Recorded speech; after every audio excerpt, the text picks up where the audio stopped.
Today, our interviewee is J.D. Horne.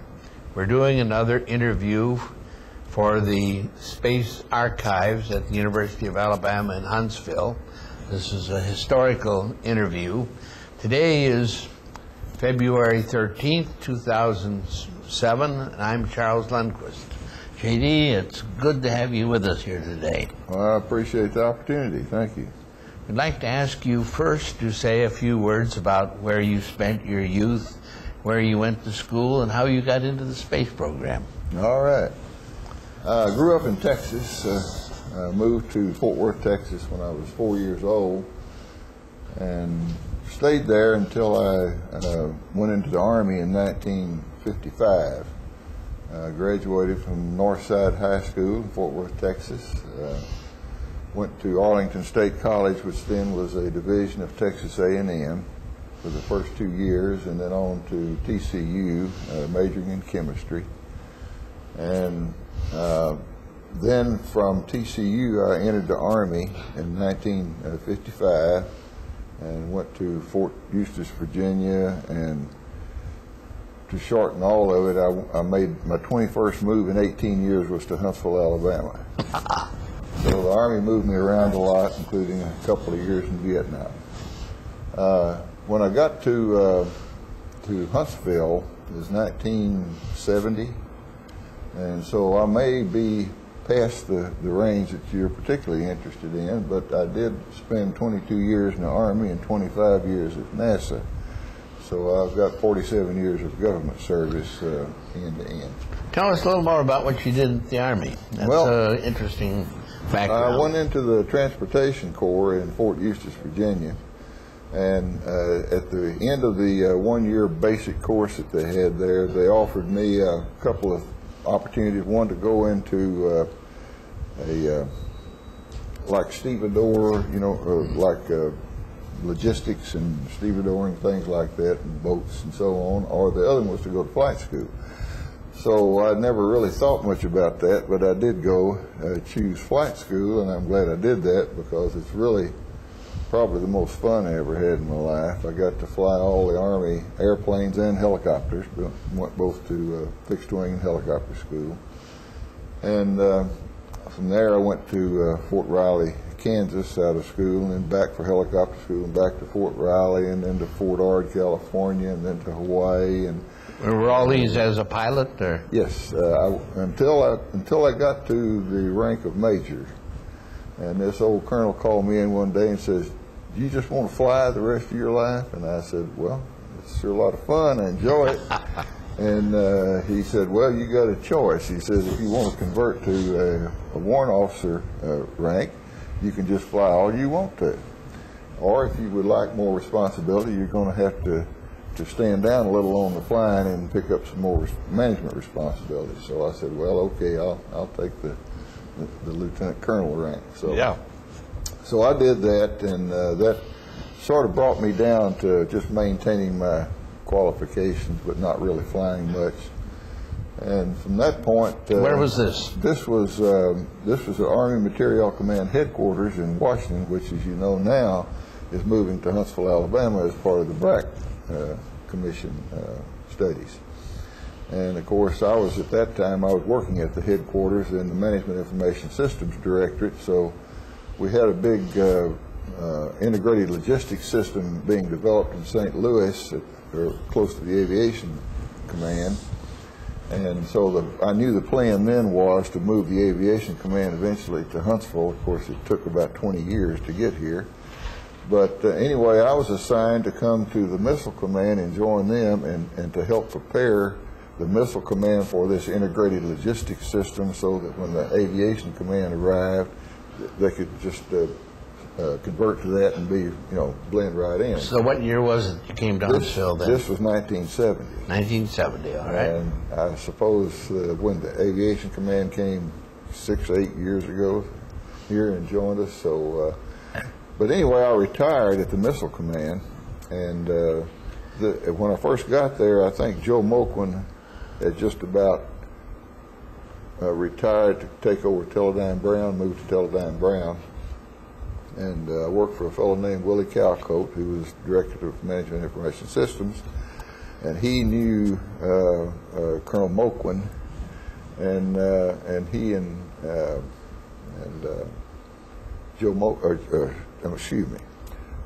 Molaire, Colonel Molaire. Okay. And then he and Moquin talked to Molaire about it, and the next thing I know, I'm retiring at the Missile Command and interviewing for a job at Marshall Space Flight Center. Very good. And interviewed in Colonel Molaire's office there at the corner of the 9th floor, and of course later on, a few years later, I occupied that office as Director of Executive Staff for about eight and a half years. Starting out at Marshall, I was replaced Lou Crouch, and I know you remember Lou Yes, Crouch. I remember Lou. And he retired, and then I became the director of the Chief of Property Management Division. Wayne Strickland was the Logistics Office Director at the time, and that was separate from the Technical Service Office, which R.G. Shepard managed. And then they merged the two, and it became Management Operations Office.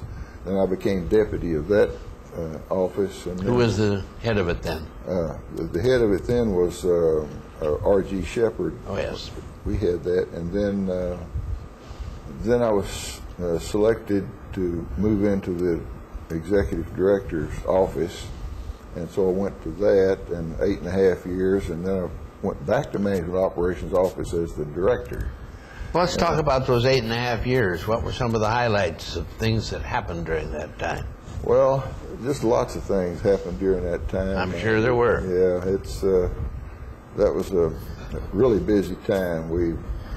At the time I really went in there was right at the time of the Challenger accident, and that was really a trying time for everybody I know. And of course, J.R. Thompson came in at that point as the center director, so I worked for him, and then Jack Lee, and then Porter Bridwell. And so during that time, we consolidated quite a few things that the staff had the responsibility for: organizational type studies, strategic plan. We did all of the policies and procedures were sort of overviewed from my office. Congressional affairs was part of the job, and external relations.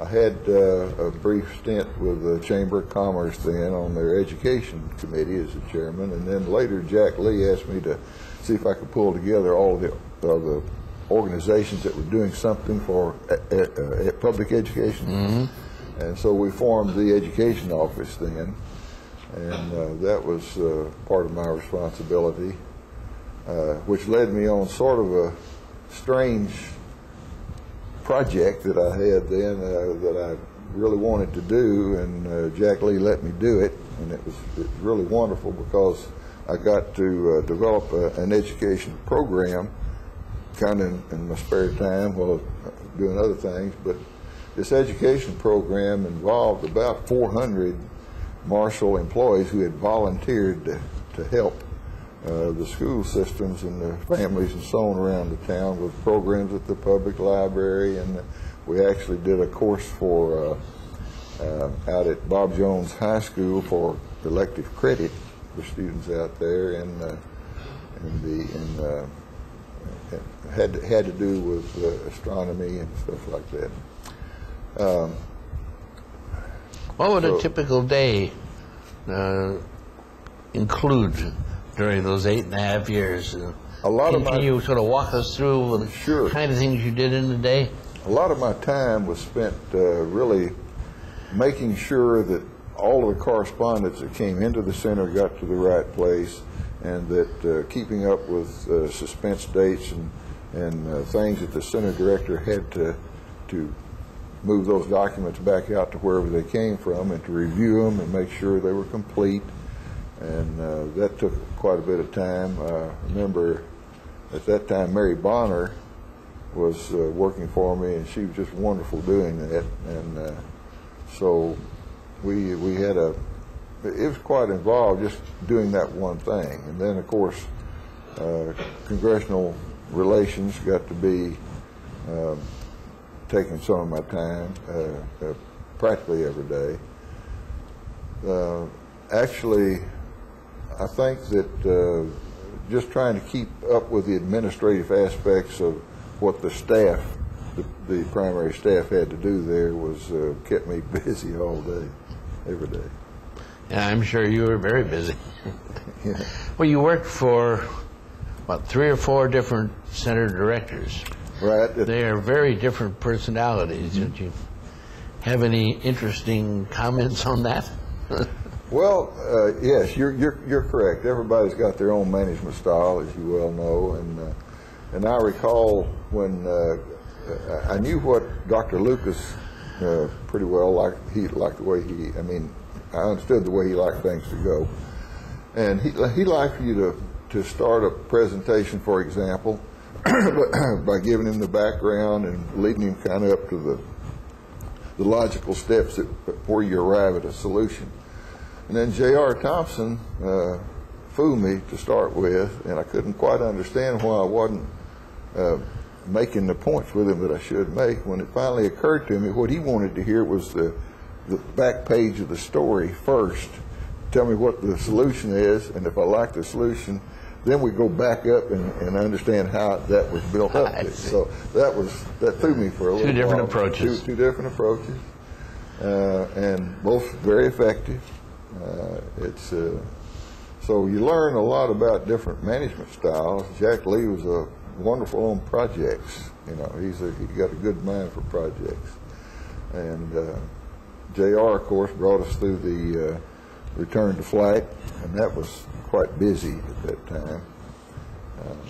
So that was very interesting for me, coming from the Army. Yeah. So you had your hands full, I'm sure. Yeah, well, everybody did. Everybody did. Everybody just stepped up to the plate, and it was really a remarkable time because everybody just sort of did what they had to do to get things going, and returning to flight was extremely important for not only for Marshall and for NASA, but the nation. We surely was. Get back into flight. So I'm very privileged to have had that experience. See, the last director you worked for was Porter, was it? Right, that was the last director, and then right after he came in, Bob Phillips, who was the director of Management Operations Office, retired, and so I was asked to take over that job, and that was good. We had all logistics and services and things that supported the institution, and it's in any organization, it's very important that elements support the engineering and science or whatever the main thrust of your organization is. And so I felt that was something that really needed to be done correctly. Over the years, the institutional appearance of the Marshall Center changed from a bare bones World War II remnant into a rather nice campus, and I guess you watched some of that happen. Oh yes, I remember my very first assignment that Lou Crouch gave me was to go down to the old igloo area where we had explosive detonators and bridge wire and dynamite caps and all that sort of stuff stored in those igloos, which were full of spiders and snakes around there and so on. And inventorying that stuff was quite an experience for me, and I guess I got assigned that because I'd been through EOD training. Mm-hmm. So I knew a little, just enough to get the assignment, but not enough to do it. So I had that was a learning experience. That was interesting. So the center surely looks differently now than it did in those early days. Absolutely. A lot of those old buildings were really very useful for us. I mean, they looked kind of, I guess, not really modern and all that, but they served a good I guess purpose. there were some new buildings done during that time you were there, were there not? Yes. Well, there was a lot, mostly modification. Okay. Yeah, I don't remember. The only new building, I think, if I remember right, that went up while I was there was the 4203. Yes. Well, that was quite a quite a building. Huh? It was, and it was the first time that Marshall had ever done a design build exercise. Saved quite a few dollars doing it that way. I'm not sure that any of us ever liked that building 45-degree angle to all the rest of it. It made it a little funny. Well, it has the advantage that every window gets sunlight at some time of the day that way. Yeah. So, was that why it was put in that orientation, or why was it? I don't know. That's probably it may be that way. I'm not sure. All right. Well, what were your final days like at Marshall? What were? Well, the final days is we had a reorganization there, and the management operations office was then split into several elements, and I went to the staff of Sheila Cloud, and it was about that time that Jack Lee had retired, and they were forming SciQuest. They were in the process of trying to form the Science Center, and I was asked would I like to go over there and help them with that. As it turned out, I had attended the first meeting that they ever had, and that was back in 1989, I think it was, when I was the director of executive staff, and I'm working on the education program I mentioned to you. Excuse me. So then I didn't hear about it for a while. I know Susan Smith became the first executive director, and then Horton Webb and Ernestine Cawthorn, and then a fellow from the Missile Command by the name of Bill Stevens at the propulsions lab over there was there. And then I was asked to go over there for a year on a loaned executive program to help them. And that turned into a year and a half, and by that time I said, well, I've got nearly 47 years in the federal service, so I retired. You could retire. Yes. I retired, and then Jack Lee said, why don't you just stay on and be the director. What year was that then? That was 1999. Is when 99, so you retired in 99. Right, and went to work just the following Monday office. right back to work. So. Well, tell us a little bit about the history of SciQuest, and that's a good thing to get on the historical record today, and you're the ideal person to tell about it.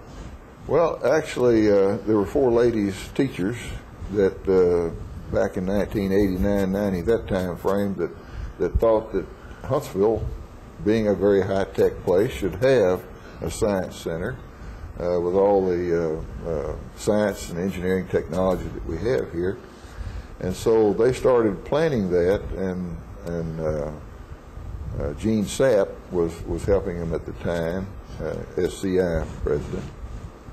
And so he was still on the board when I came in, and Jack Lee was the president of the board of directors, but this was years later in 1998 is when I actually went over there. And then, of course, in the interim, there were a lot of exercises with the city trying to find a place to put SciQuest, and it would require a big building fund to do that and build on its own facility. So about this time, the old Chrysler Corporation building on Wind Drive, there's 2 buildings there, and the one of the westernmost building was donated by Chrysler, basically donated to the state of Alabama, who gave it to the school system, and then the director of Calhoun, President of Calhoun, Carpenter, took that building and occupied it as a Huntsville campus, because the college hadn't had much of a campus up to that point. And there was still room left over at the end, and it was offered to Jack and Gene Sapp for a place for SciQuest, so that suited them fine, since raising capital funds was going to be difficult. So we got 42,000 square feet of that into the building. And then about this time, I came in as they were renovating that space, and I had a little office about a third the size of this room here in Calhoun, with 3 or 4 employees. And then we finally moved down there when they got the renovation completed and started to build SciQuest. And at that time, we didn't have anything to work with but homemade exhibits. There are a lot of scientists and engineers around town, some at Marshall, some out in Research Park, and with various organizations that volunteered their time to build we had 40 homemade exhibits, and the kids still use some of them. They like them just as well as the new ones when you get right down to it. Well, the people building them were pretty experienced people. Yes, they were, absolutely, and they really did a serious job about getting a very fine committee of. Weren't you on that committee? No, I was not. I thought maybe you were. But anyway, these people advised what to put in there in order to teach children basic science, which is what we're all about, and in a hands-on fashion. And so they were, as you say, the experts. They're the people that knew what the kids need to understand. And so we went about looking for some really nice, up-to-date modern exhibits. And fortunately, Congressman Kramer and Senator Shelby gave us a nice grant to do that, so we were able to buy the rest of the exhibits that we needed. What age groups are you targeting there? We say we're K-12, although in a practical sense it's not very it's difficult to get high schoolers in there. Number one, their focus is different. They've already made their choices, basically. And what we find is that K through middle school, from kindergarten through the middle school, is really the target audience. They are also happen to be the ones that really need a little push and a little comfort in dealing with science, and that's what we like to make it interesting and fun for them, so they really don't know they're studying, but they really are learning things as they're playing and in the Science Center. So actually the group that really gets the most out of it is the elementary students. On a typical day, how many students come through SciQuest? Well, on the average. If you look at it from a year's point of view, this last year we had around 80,000 visitors. So, some days more, some days less. It's seasonal because during the school year you get school group visits with public on the weekend, and in the summertime then it's all public, generally speaking. What are the hours you operate, just for the record? Well, we open at 9 in the morning. We're open Tuesday through Saturday, or Tuesday through Friday from 9 to 5, and then on Saturday we open at 10 o'clock and go to 6, and then Sunday afternoon starting at 1 o'clock till 5 o'clock. And then on Mondays, it's a staff day. So we're really there 7 days a week, except it's primary staff on Monday. What are the future plans for SciQuest? Where do you see the place going? Well, we've been through about a year and a half long exercise in trying to find a place that's probably near downtown Huntsville, because we've got two museums down there, Early Works and the Art Museum. And there would be some synergy if we could move SciQuest to work with those two, so that a teacher could take one bus trip, if you will, and maybe go to all three in one day rather than having to make two separate. Is that really a good idea? It seems to me spending only a third of the time at each one is not doing justice to them. Well, what those bus visits it's typical that they stay at SciQuest 2 hours. 2 hours, all right. So whether it's where we are now or whether it's down there, it'd still be a 2 hour. All right. The thing that's beneficial to the students that come to SciQuest are family memberships, where once you join, then they can come for free every day of the week if they want to. Yes. And it's those repetitive trips is where they start, calming down a little and start to learn. Well, are you planning an early move, or what? Where does that stand? We're not impatient about it. I think we could do a little better down there as far as attracting more students, but we need to find the right place, and until we do, we're going to stay right where we are.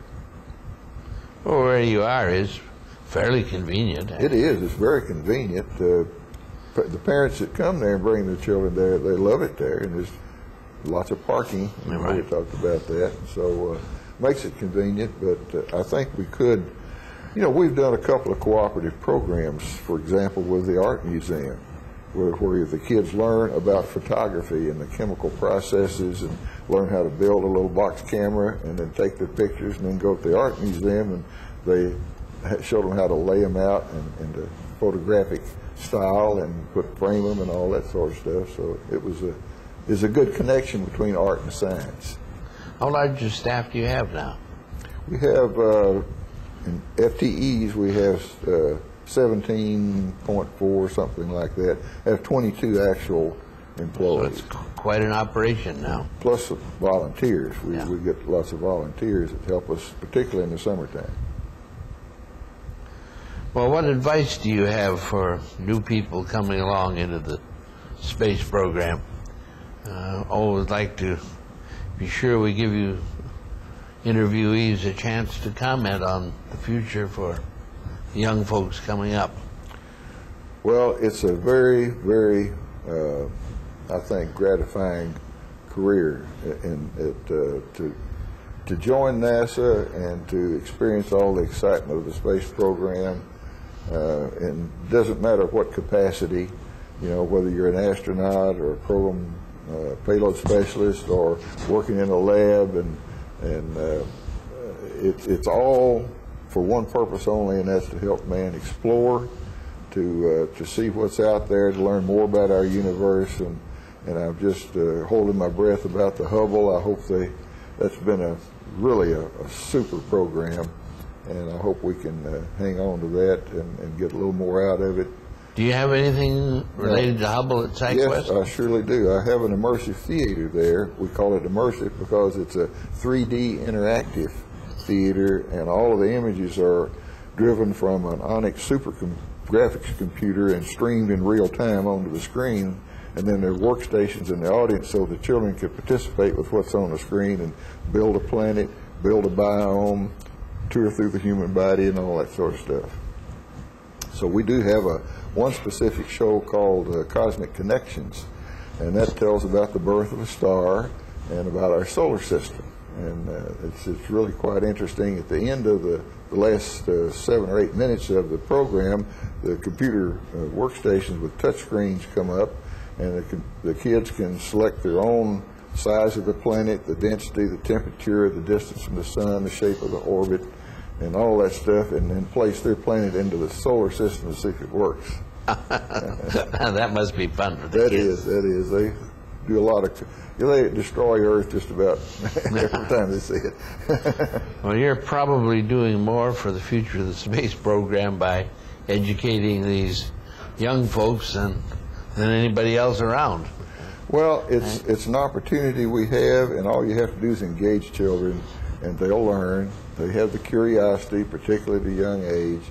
And what we really believe that we can do is add to the labor pool, help build the labor pool, because this area right here needs a good labor pool from which industry can recruit, and why not our own children and grandchildren, the way I look at it. That's a very good philosophy. Any final thoughts you'd like to leave for the historical record? Well, I think that the thing that you're doing here is wonderful.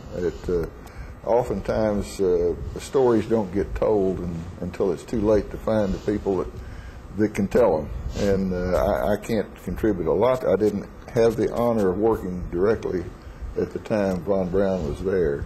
I was in the Army.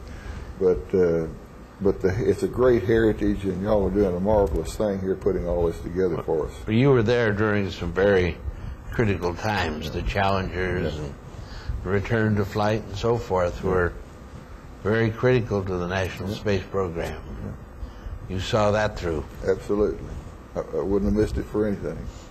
Well, thank you very much for coming in. It's been Thank you. Delightful to have you. And if you think of any more stories you want to tell, we can always crank the camera up again. All right. Thank you very much. Thank you. All right.